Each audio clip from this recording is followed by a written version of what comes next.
زین للذین کفروا الحیات الدنیا، ان کافروں کے لیے دنیا کی زندگی جو ہے بڑی مزین کر دی گئی ہے، ان کے نگاہوں میں کھب گئی ہے۔ یہاں کی چمک دمک ہے، شان و شوکت ہے، لمبی لمبی کاریں ہوں، چمکیلی نئے ماڈل کی، بڑی اونچی اونچی بلڈنگیں ہوں، حویلیاں ہوں، اعلیٰ کوٹھیاں ہوں۔ اب یہ ساری چیزیں کس کو اچھی نہیں لگتی، لیکن یہ کہ کفار کے دلوں میں ان کی محبت اتنی پل جاتی ہے کہ پھر کوئی اچھی بات ان کے کوئی زندگی میں نہیں رہتی، نہ کوئی اچھی بات اثر کرتی ہے۔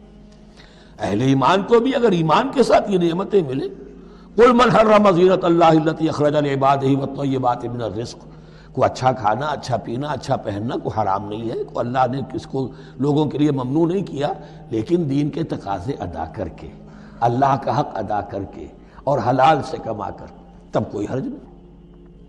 زین للذین کفروا الحیات الدنیا، کافروں کے لیے دنیا کی زندگی کو مزین کر دیا گیا ہے۔ وہ حدیث بھی ذہن میں لے آئیے کہ ان الدنیا سجن المومن و جنت الکافر، یہ دنیا جو ہے مومن کے لیے ایک قید خانہ اور جنت اور کافر کے لیے باغ ہے۔ وَيَسْخَرُونَ مِنَ الَّذِينَ آمَنُوا، اور وہ مذاق اڑاتے ہیں اہل ایمان کا۔ دیکھو ان فینیٹکس کو، ان پاگلوں کو، ان بیوقوفوں کو۔ وَيَسْخَرُونَ مِنَ الَّذِينَ آمَنُوا وَالَّذِينَ اتَّقَوْا وَالَّذِينَ اتَّقَوْا فَوْقَهُمْ يَوْمَ الْقِيَامَةِ، اور جن لوگوں نے تقویٰ کی روش اختیار کی تھی، قیامت کے دن اب وہ ان کے اوپر ہوں گے۔ اور بلکہ ہمیں سورہ مطففین میں تو آگے چل کر پتہ چلے گا، پھر اہل ایمان ان کا مذاق اڑائیں گے۔